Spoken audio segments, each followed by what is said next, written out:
Hello and welcome to week 14 in psychology seminar, and we are wrapping things up rather quickly here. We're in chapter 11, and in chapter 11 the focus is actually on your development as a student and a scholar.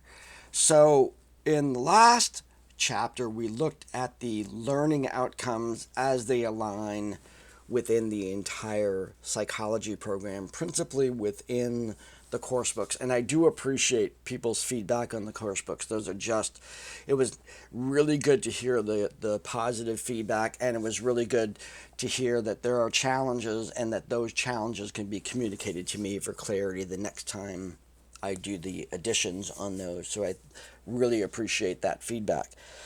What we're going to be doing now is looking at self-assessment, and that is taking a look at your own skill levels, both academically and non-academically, the entire person that you are, in regard to essentially the APA learning outcomes and the value rubrics. They sort of align a little bit. They're a little mixed up in there, but these are not necessarily separate sets of outcomes. So in the discussion for this week, what I'm asking you to do is to reflect upon the experience of this class. Now, this class is supposed to be a long-term orientation to the degree program, to me, to the expectations, to the technology that I expect people to be using in the subsequent classes in this degree program. It's a required class, and I have asked the admissions office to make sure that everybody coming into the program for the first time takes this during their first semester. So this is an effort to try and make some clarity as to what the expectations of the class are, get people used to registering for classes. They get to meet me, because you meet me and I'm the advisor, but then there's other instructors. Hopefully if I get another full-time instructor, they will be a part of this process as well. And I would like you to reflect on that. I would also like to reflect on the workload of this particular class. It's only 1 credit, but I admit there's quite a bit of workload associated with this. About 1 credit, maybe 1.5, 2 credits, to tell you the truth. But I'd be interested in your knowledge, your feedback on that. The assignment is going to focus on the self-reflection, and we're going to be looking at 2 major areas of learning, personal development. One is the 21st century skills, and the other one is a set of non-cognitive skills that are important as well for success.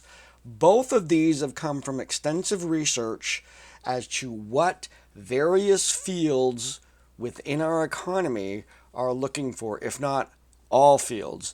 So this is beyond simply how well do you think you're going to do in a psychology program, and this is really the kinds of skills that everybody is looking for. And I'll tell you, these skills are the focus of a psychology degree. So in my mind, a psychology degree is a great platform to build these specific skills in order to go anywhere. Kind of like the LL Bean logo, start here, go anywhere. I think that's there. Maybe UMA has that too. Anyway, so what I want you to do, you're going to be looking first at the 21st century skills. Now let's take a look at this from the course book. And what we have here are 3 sets of skills: learning skills, life skills, and literacy skills. And there's a link there to visit the website that I got these from. What I want you to do is to you have your title page, then you have a big bold learning skills, and then I want you to write a paragraph about critical thinking, creativity, collaboration, and communication. Label them. Then you go to big bold life skills. So you're doing a little paragraph, and that paragraph should reflect your current assessment of your level of expertise at this. So how creative are you? How collaborative are you? What's your productivity like? What is your information, media, and technology literacy? How is that? What is that right now? And then after you've done those, that would be 5, 6, 7, 8, 9, 10, 11, 12 little paragraphs. Write a plan. How are you going to address any areas specific within those 21st century skills? How do you plan on addressing these? And simply saying, I'm going to address them, is not enough. Come up with a plan. These are the skills that you can develop in this program, that you can develop by looking at videos, that you could develop by instigating a new practice in your life, habit forming, in order to be extremely marketable in any profession, in any school, in any your next place. These are great, necessary skills to have in order to progress to that next level. In addition to that, we are also going to be looking at the socio-emotional health scale. And for this one, the graphic in the course book looks like this. We have 4 areas: emotional competence, belief in self, engaged living, belief in others. For this area, I want 4 paragraphs. First, you can have the major heading, social emotional health, non-cognitive skills. Then you're going to have one called emotional competence. And within that paragraph, you have to include all 3 of these terms. You're summarizing your ability to regulate your emotions, your degree of empathy, and self-control. Pretty much emotional intelligence. Then we look at belief in self. Self-efficacy, how able and confident are you in the skill set that you have? How persistent are you when you arise in trouble? And your self-awareness in terms of your particular learning abilities.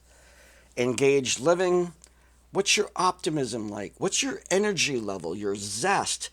And vital, what is your gratitude? What is your level of gratitude for the things that you have and the opportunity to get what you want?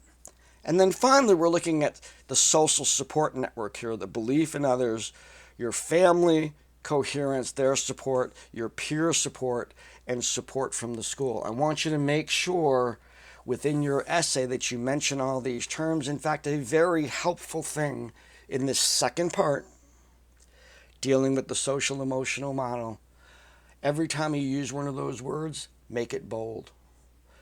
The paper should look very elegant, with bold text on every one of the sections and bold text every time you mention those words.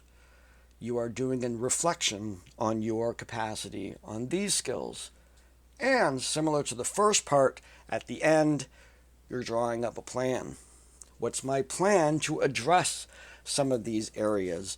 Maybe you need to develop a stronger social network by reaching out to family members that are estranged. Maybe you need to practice a bit more gratitude. Maybe you tend to hit that send button when you probably shouldn't. That would go under that emotional control kind of thing. I want to see the areas in which you feel that you're not really at peak yet and develop a plan to address those. This really is an opportunity. When I get it, it shows me that you did the assignment.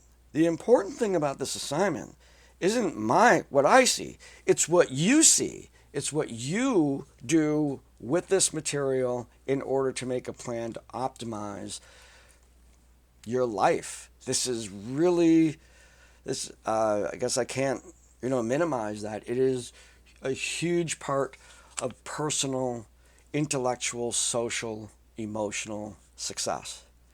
So address this to the intensity that you are willing to address the development of yourself. That's kind of a big chapter right here at the end of this course. So that's chapter 11, self-assessment. The discussion is on the reflection on the class. Good, bad, ugly, beautiful, whatever. You will not be in any way punished or anything. I love getting feedback on these things. And the class is, all the good things about this class come from its original design and feedback from students that I use to change every edition. So this is very, very, very valuable information for me. And then the assignment on self-reflection. So wrap it up here. Let's get this chapter done. We're approaching the end of the semester here. The weather is beautiful out today. I'm very anxious to get out into it. I've been working all morning. And I will see you on the discussion boards. And have a great week. Take care.